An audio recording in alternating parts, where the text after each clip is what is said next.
Bonsoir, chers bien tous. Soyez puissamment bénis dans le précieux puissant nom de Jésus-Christ. Ça fait pratiquement un mois, voilà, qu'on ne, nous ne nous étions pas vus. Voilà, donc que le Seigneur vous bénisse, qu'il vous garde.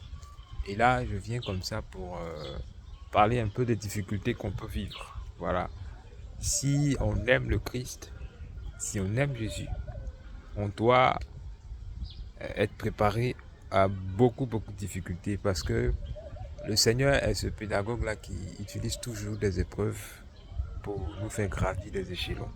Et ces épreuves-là sont particulièrement des grandes difficultés que nous pourrons connaître. Voilà, le Seigneur va tester notre fidélité.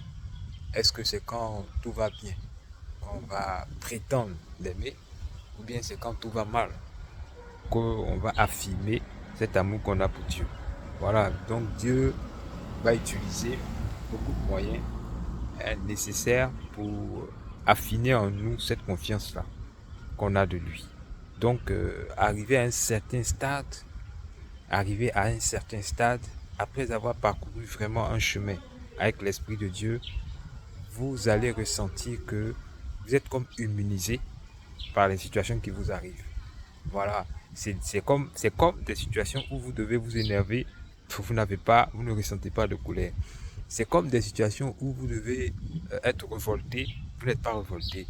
C'est comme des situations qui vous emmènent peut-être à faire une gaffe, mais vous êtes assez tranquille.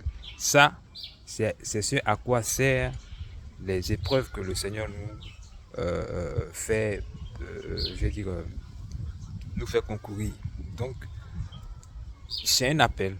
C'est un appel. Tu passes peut-être par quelque chose de vraiment difficile actuellement.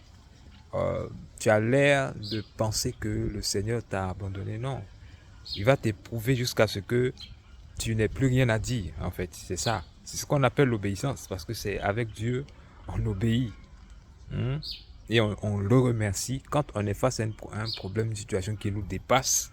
On ne va pas dire qu'il nous a abandonnés, mais simplement il dit, ne vous inquiétez de rien, mais en toute situation, voilà, faites connaître ce dont vous avez besoin au Seigneur par des prières de supplication et avec action de grâce. Alors, ce Dieu en qui nous croyons et pour qui le Saint-Esprit est en train de nous former, ce Dieu que nous devons servir, ce Dieu-là va garder nos cœurs en Jésus-Christ.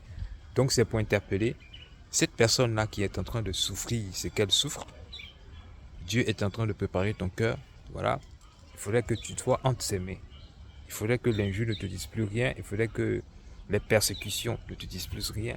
Il faudrait que les humiliations soient un train de vie pour toi pour que tu puisses arriver dans les profondeurs de l'humilité. C'est de cela qu'il s'agit. Et c'est seulement à ce niveau-là que le Seigneur va commencer à vous utiliser, hein, comme vous le souhaitez. Vous avez vu, voilà, le Seigneur va vraiment s'épanouir en vous et vous n'aurez plus à faire vraiment des acrobaties, mais l'Esprit de Dieu va travailler au travers de vous. C'est ça. C'est comme ça que Dieu impose la paix dans le cœur de celui qui veut le servir. Donc si tu veux servir le Seigneur, après ton âme, après ton cœur, ton corps, a enduré beaucoup de situations, voilà, tout ça, Dieu le fait vraiment pour comme te stériliser, pour comme t'anesthésier, afin que tu sois vraiment réellement un signe entre ses mains. Que le Seigneur te bénisse et que te fortifie dans ce par quoi tu passes. Parce que je parle comme quelqu'un qui est passé par des situations. Un temps soit peu, je suis un peu anesthésié, on va dire. Donc peut-être que ce n'est pas encore ton cas, mais Dieu veut te faire arriver à ce stade. Je ne suis pas encore arrivé quelque part, mais en tout cas, je suis anesthésié de beaucoup de choses. Voilà, beaucoup de choses. Et je prie que le Seigneur vraiment nous donne un cœur de serviteur et un cœur de sagesse, vraiment, qui nous vraiment donne la compréhension claire de ce qu'il veut pour nous, pour que quand nous passions par les situations, nous puissions glorifier son nom et prier pour les uns pour les autres. Que le Seigneur vous bénisse. C'était votre frère aimé, passionné du Christ.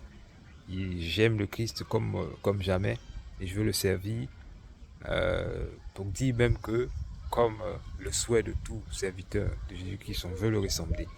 Donc, ressemblons à Jésus-Christ et que le Seigneur, dans sa paix, vous garde, qu'il nous garde tous et qu'il nous accompagne vraiment, qu'il nous fortifie dans cette marche qui, bien plus n'est pas aussi aisée, mais qui est importante à vivre pour que Dieu soit glorifié en tout. Soyez bénis et à très bientôt.